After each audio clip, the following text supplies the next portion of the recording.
Welcome to Behind the Headline, the official podcast of the Warragul Gazette. This is the next in our series of an ongoing series with local representatives from local sporting clubs talking about pre-season. With me today is Mike Santo, the head coach of the Hill End Footy Club. Thanks for having me, Nick. Yeah, no worries. So tell us a bit about yourself, how long you've been at Hill End, a bit of your background with the club. I've been at Hill End, I think, now I went there as a player about 6 years ago. We had a dubious head coach at the time who was employed to do a job. Yeah. They asked me if I wanted to take over for the last 4 or 5 weeks of the season. We had some great results. I really enjoyed it.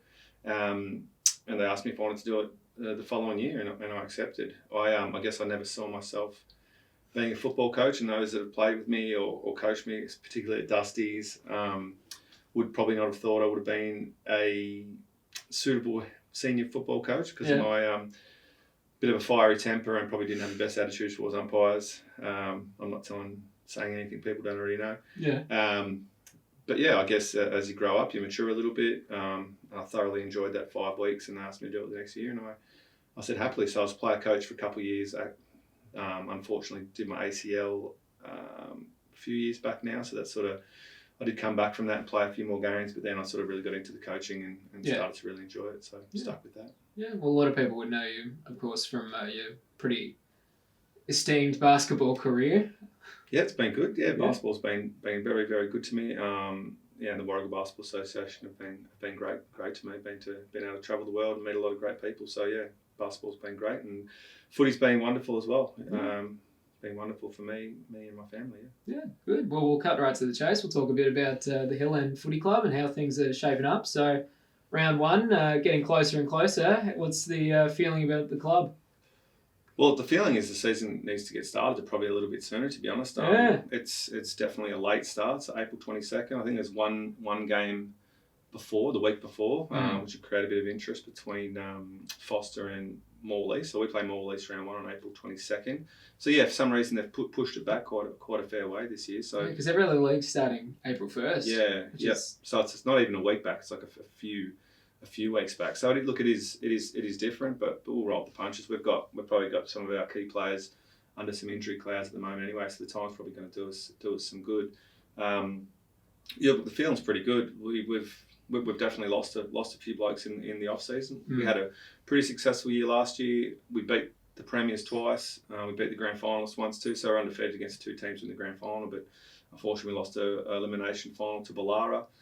They just outworked us, wanted it more. So our vision in the off season was to get some blokes that really wanted to give 100% effort. I felt like we had a few passengers last year that didn't really want to work hard enough. We just want a team that are going to give 100% effort. We have lost some talent. Luke Mulqueen, Tyler Pratt, in particular, we lost to Moe, and they wanted to play a higher brand of football at a better league as the Gippsland League is, and we couldn't question that. Both great blokes, been very, very good servants for the footy club, but they wanted to play at a higher level. We bless that and wish them all the best. Knowing doors always open for them to come back. We also lost Nathan Balfour, went to Moe as well. He'll be a fringe senior player there. Yep. Muggsy Mooker went back to Cairns, where he's from. And Travis Dyke has gone back to Darnham. So yeah, a few outs, but definitely some exciting ins as well. So we were lucky enough to get Seth Calway from Druin, who played some great footy for the senior team at Druin last year. So to bring Seth in, kind of upgraded their midfield, I guess, with a couple going out, but bringing Seth in really, I guess, strengthens our midfield stocks and just adds to the strength we already have in the middle of the field. So also picked up Harry Moore from Darnham, hasn't played in a few years, but he's a solid midfield rotation, small forward. Lockie Wilson and Daniel Coates from Warragul, so a couple of really big, strong bodies from Warragul into the team, which has been fantastic. Troy Clark from Newham South. So there's definitely been some really good inclusions. Our top end talent is still really, really good. Probably a bit of a question mark on our depth. I'm not sure our depth is where we want it to be. We don't have a third team this year for the first time for quite a while, which is concerning. Yeah. Look, we probably appointed a coach there that just thought a team was going to fall in his lap, and it just didn't work out that way. So not having thirds is going to be pretty average for the club. We probably lost a few of our young players to other clubs because of that. Yeah. But yeah, look, we have got some good young players coming through, but depth is probably a question mark for us at the moment, I would say. Yeah. So what do you put that down to? I guess the lack of a thirds team this year. Lack of a thirds team. Look, in Hill End's, it's not around the corner. It'd definitely be easy to recruit blokes if we're on Yogan, where you could just sort of bump off the highway and you're there. So you can sort of recruit from a larger area, but being that extra 15 minutes out behind traffic, it is quite difficult to convince blokes to come up there. We've got a modest budget, so we can't sort of really go over the top on paying players like I know some clubs do. But we make the most of what we've got, and we've been really successful the last few years. Yeah. Still feel like COVID robbed us of a couple of flags there, at least one. We haven't had one since '81, so that was a real shame. Whether we can do that this year or not, who knows? We probably don't have the strongest list we've had for the last few seasons, but I know we've got a bunch of blokes that are going to give 110% effort, and that's really what we wanted coming into this season. Yeah. No, I just wanted to touch on that. I know you mentioned that COVID really stuffed the club around. I know 2021, before things got cut off, you blokes were absolutely flying. Yeah, we really were. And then last year maybe didn't go quite according to plan. Do you put that down to anything in particular? Not really. Like our best was as good as anyone's last year. Still, we just couldn't get consistency, and I think that comes down to work rate and consistently getting blokes to training. I guess the training thing's the same as being able to recruit blokes up to Hill End. It's if blokes are working in the city, it's really difficult to finish working, or even down the line a little bit, finish working and then make you up to Hill End for a training session. By the time you get home, it turns into a really big day. So probably our training attendance probably didn't help our match fitness. Or really enable the team to gel. So like I said, our good results were fantastic, beating the Premiers a couple of times, but then we dropped some games to some teams we absolutely shouldn't have dropped games to. So, and I thought it just came down to effort, really. I mean, our style of play was different last year than it will be this year. We obviously had a little bit more talent by foot last year, so we wanted to play a high possession game. Well, this year it's going to be a lot more defensive orientated. I think I'm a really an attacking coach. Being a forward myself, I think you can outscore teams, but the way mid-Gippy's sort of tracking at the moment, it's a lot of teams getting numbers behind the ball with a real defensive mindset. So you kind of got to move with the times. You still don't want to give away your whole identity as a football team, but we probably just have to adjust a few things defensively about the way we're going about things. But about last year, I guess, look, our good was good, but our bad was bad, and the bad showed up when we really didn't want it more often than not. So But 21, I felt like we were unbeatable. Murray North might disagree, but we beat them convincingly as well, and then we beat them round one the next year. So I think, we won the minor premiership, but that doesn't really count as a premiership now, does it? So, look, it was definitely deflating. And even the year before, we had the same team, the whole season was called off. So we had probably two really great chances there to break that drought. Unfortunately, wasn't to be. Do you sort of feel a bit of a hunger from the players who were around during that time? Yeah, the disappointment, really. It kind of really left a sour taste in our mouth, to be honest, a lot of the boys. And kind of been a little bit of turnover since then. So, the guys we've got, they all just want to win every game they go out and play. Like it's led by our captain, Aaron Fawcett, who's probably 65 kilos, dripping wet, but no one wants the footy or wants to win more than he does. And, he won our runner-up best and fairest last year and our most courageous player. Like he's just, he leads by example. Quite a bit of a quiet bloke, but he'll put his body into situations that make me cringe up in the box. So having a guy like that lead from the front is great. So we just want attack on the ball, hard effort, and we'll see where the season takes us. Yeah. So what have training numbers been like this year? Sporadic, so inconsistent, but when we get good crew there, it's a great feeling. It's a good vibe. Hill End's always been like that. It's just wonderful people. Like I've been to a lot of footy clubs. I'm definitely going to talk down about any of the clubs I've been at, but Hill End's definitely been the most welcoming and sort of the least clickiest club I've been at. Like it's just everybody's there for each other, and you just get tremendous support. And everyone says they've got a family club, but ours really is a family-friendly environment, and it's it's a wonderful place to play and to coach, just be a part of. So love it up there. Yeah, good. Yeah. And from the guys that you have on the track at the moment, is there anyone that you're sort of backing in to have a bit of a big year? Someone that might have gone under the radar in years gone by? Oh, well, look, I was hoping he'd fly under the radar a little bit more, so I'm not sure how many people are going to listen. But Seth Coway from Druin, he's been incredible in pre-season so far. His brother Hayden has played with us in the past. But to get Seth across, and hopefully Hayden plays some games with us as well, but to get Seth across, I think he's going to really surprise a lot of people. He played really quality footy for Druin last year in the Gippsland League, which is obviously the strongest league probably the strongest leg on this side of the state. So yeah, his training's been unreal. His running capacity is something else. His ability to win contested football and get out and run as well has been incredible. So we had a practice match on the weekend against Gormandale. Obviously got probably nine of our best 13, 14 players out. So Seth was one of the ones that played, and he was just unbelievable. They couldn't stop him. And we were able to win the game when we probably shouldn't have, but we were able to win the game pretty much on his back and Aaron's ball use. But yeah, look, we got a good look at some younger players and some good look at some guys who have come from other clubs that probably thought they'd be playing reserves, but really shone, to be honest. Joshy Fairfield's one that springs to mind, who's come across from Warragul. He was super encouraging. So definitely some positive signs from a few people that have surprised us. So yeah, but Seth Coway's probably the one that stands out. Obviously Umbu's our marquee player, winning the league medal a couple of years back. Our assistant coach and the heart and soul of the team, but he's sort of got a bit of a torn meniscus at the moment, so we're just trying to work him back into it. So just a few injury concerns. We're just trying to get a few blokes back. But yeah, look, Seth's the one that stands out. Yeah, okay, for sure. Yeah. Do you expect to have a close to a full team available for round one, or is it a bit? It's a little bit up in the air. I'm very confident we'll have most players available. I just got a missed call from Lockie Wilson before, actually, and I think he's got some bad news for me about his knee. Not horrible news, but I think he's going to be about 6 to 8 weeks. So the season being a month away, with our physio, we're lucky enough to have a bit of a partnership with Dave Francis, who was the Collingwood physio for 25 years. So he's a decent mate of mine. So we send all our blokes down there, and he manages to get them back on track and get them firing pretty quickly. So not ruling it out, but yeah, look, at this stage we'll have a pretty full side round one, I reckon. Yeah, okay. And not just the team makeup itself, but what do you reckon Hill End fans will expect coming into round one? I know you mentioned it's going to be a bit more focused on a bit more of a defensive play, but what do you reckon people will expect when you guys run out round one? I mean, it's the same thing with any clubs. Like, you've got your old stalwarts that sit up at the bar and will want to chew your ear off after the game, and which I love. They're all wonderful people, but look, I'll get bombarded with their ideas and the way they want us to play. Look, we played a pretty eye-catching brand of football last year, but like I said, things need to change.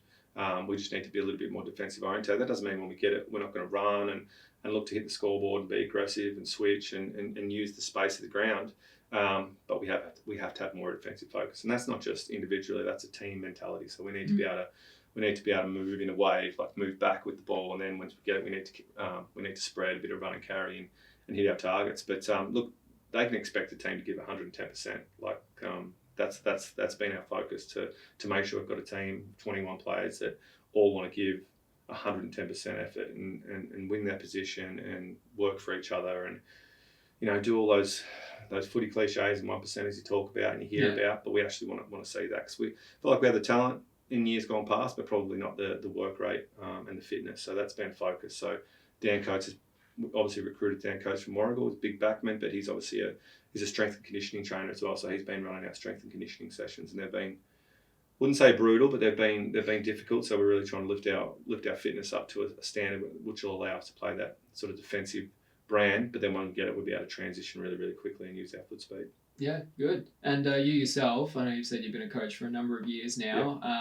You said it's going to be a bit of a different sort of game style this year. You said yourself you're a bit more of an attacking kind of coach. How have you found the transition to trying to work a bit more of a defensive mindset into your players? Yeah, look, it's as if whatever you do, you need to develop, don't you? Like, you're a journalist, you probably want to be the best journalist you can be. If not, well, why are you doing it? So I also understand that I've probably got flaws as well as a coach. I'm newish to it. So yeah, I think a deficiency of my coaching was I probably didn't focus enough on the defensive side of the footy. So I recognise that. I've got really good mentors and people around me that I can bounce ideas off. My coaching mentor, one of my best mates, Jason Davenport, he really, anything I need, every time I need anything or I want to talk about the game, I can call him up and he pretty much steers me in the right direction. So he's got a job with GWS actually, so he probably won't be as available on the phone for me anymore. But look, I'm lucky enough to have really good footy brains around me that I can pick those brains and use those, and it helps me implement these things at training. Like, so I can call and say, what's some drills that I can do? This is the way I want to play. This is the way I want to play. How can I train that? What do you think? So if I don't know, I'm more than willing to go out and source and network and find ways that I can implement that game style. So that's not going to be a huge change. I just think it needs to be more of a focus for us. Yeah, okay. And on a more, I guess, personal aspect, how do you find yourself coaching, not just game style, but actually getting to know these guys and getting a bit more personal with them? I mean, I think, and my players will probably agree, I think that's a strength of mine, communication. Like I'm a school teacher by trade. I've been a part of teams, 30 years, I sound old when I say that, 30 years now. So sometimes I've been a great teammate. As you mature, sometimes I haven't been. As you mature, you sort of you understand how teams are supposed to work. But communication is one of my strengths, and I think developing relationships with players is super important to how you can communicate with them. So some of the players I can really launch into, and I know they're going to accept it and take it on board. Some players probably wouldn't take that really well. So if you don't know your players, you're going to run into trouble really quickly. So if I try and talk to player A the same way I talk to player B, things aren't going to go well with player B. I know player A can take it, and that's the way I know him, and I know he can. That's how I can communicate to him, and it'll work. Player B maybe not so much. So I think knowing your players, knowing your personnel, how you can communicate with them, is a super huge part of coaching. Really, I think it's one of the biggest. So the tactical strategy stuff is fine, but at the end of the day, it's a game of football. You see the footy, you get it, you work hard, and good things usually happen. But yeah, if you can know your players, you're halfway there. Yeah, good. And then I just wanted to touch on, I guess, the league as a whole for a bit. Obviously, the Mid-Gyppie League has seen some pretty significant changes over the last couple of years, what with sort of absorbing the Alberton League to a degree. Well, not to agree. Not to a degree. No, it did absorb them. Yeah. As I understand it, last year was the first full season that you've been able to have with that expanded league. How did you find that? Yeah, good. Like we're all for it from day one, really. Like we're sort of we show up and play whoever, whenever. Like it doesn't really bother us. I mean, the travelling. We were told by the league that we probably wouldn't have to travel as much as we did over there 5 times the first year, and then if you went 5 times, you're only supposed to go 3. So we went another 5 times last year. So you into the furthest spots too. Like Tour is a long drive. You don't realise until you get in your car and drive out. It's pretty much on the gate to Wilson's Promontory. So it's a fair hike out there. But look, beautiful grounds out there, great scenery. And it's not that bad a drive. You get in the car with your mates and you have a bit of a chat about it. Pretty quiet if we lose on the way back, but look, it's been fine. Most of those clubs over there seem really welcoming. Pretty well-run, organised footy clubs. I mean, Fish Creek's the most successful team in country footy history. They've won like over 100 flags or something. Yeah, probably start playing a comp with 5 teams in it for a while, but no offence. Yeah, but they're a fantastic organisation. They're really welcoming of us the day we played down there. And as have all the other clubs. So look, there's definitely some rivalries already brewing. I think we've sort of got one with Foster. Things get a bit snipey with Foster early. I think that's common when you speak to the Alberton clubs. I think Foster and Fish Creek are the rivals or the 2 top dogs that all the other teams love when they get beaten. Let's just say that. So they've already got that. It's an interesting dynamic because they've already got their own rivalries, and then you bring these new teams in, and we've got our own rivalries, and and now there's new rivalries developing. So interesting times, but look, it's really good. You'd think the Mid-Gyppie teams might have stuck together a bit on a few things last year when there was a few votes whether to keep the season going or not, but that obviously wasn't the case. So you put that in the mental bank for when you play them next time. So look, we're not allowed to be best friends with everybody, but it's a pretty good vibe around the league at the moment. I think everyone gets along pretty well. It's fierce footy, but off the field it's respectful, and it's a pretty well run league at the moment. Okay, I noticed you touched on rivalries a bit there, and creating new ones. I guess who are some of Hill End's more traditional rivals in the Mid-Gyppie group? Well, definitely Newbury would probably be our rival. They were fantastic last year. We were lucky enough to come from behind.